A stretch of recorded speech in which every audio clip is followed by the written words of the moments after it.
Welcome to Local Edition on Time Warner Cable. I'm Steve Swat with the Sacramento Report. In the next few minutes, we're going to talk about saving homeowners thousands of dollars when a home is transferred after the owner's death.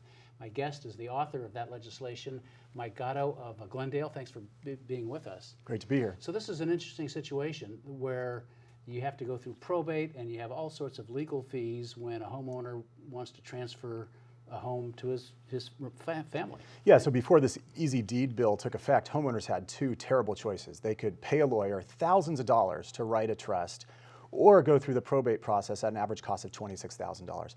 Neither were good choices. This bill eliminates that need. You can now pass the title to your house when you die to a loved one by filling out a simple deed form.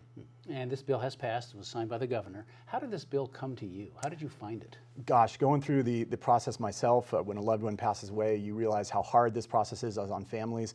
The government doesn't usually do things to make life nicer for Californians. The legislature passes new red tape and new regulations, but we wanted to do something that simplifies the process for Californians.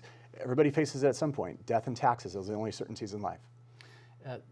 I understand there have been efforts in the legislature for 14 years to get a bill like this passed. So we looked into some history, and it had taken.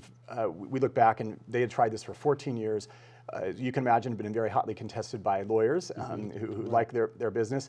But we worked very, very hard to get it through.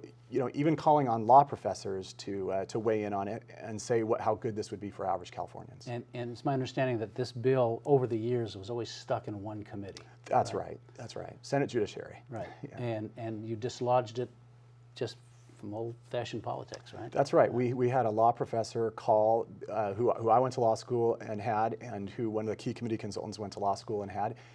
And this gentleman called her up and said, this is a valid bill and it makes good sense. And so we think that made the difference. And great. And the rest of the legislature agreed. And Howard Jarvis Taxpayers Association was on board, actually pushing very hard. That's right. They called it the most important legislation for California homeowners since Prop 13. So we'll take that. That's a good one. All right. I want to talk about another piece of legislation that you authored and was signed by the governor.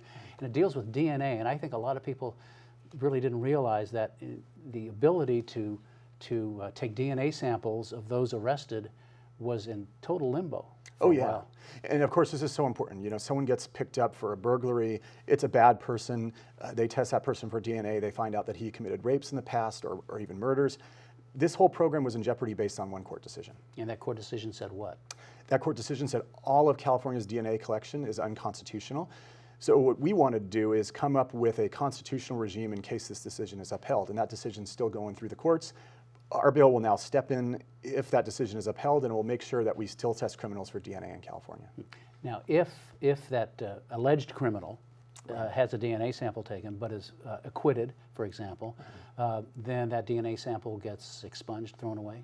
That's right. Right? That's right. We put that in our bill to add different things, because DNA can also be a powerful tool for exoneration. It can be a powerful tool to make sure people who are accused of a crime don't get convicted of that crime. And so we put a whole bunch of protections in our bill as well to make sure that our DNA testing regime in California was better. And what is the status of this court case?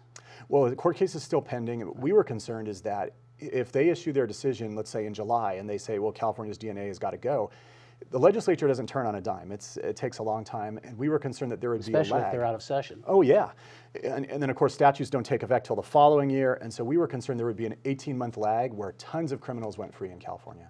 All right, well, fascinating subject, actually two subjects. Mike Gatto, thanks very much for coming by and talking to us. Always great to be here. And thanks to our viewers also for watching Local Edition on Time Warner Cable.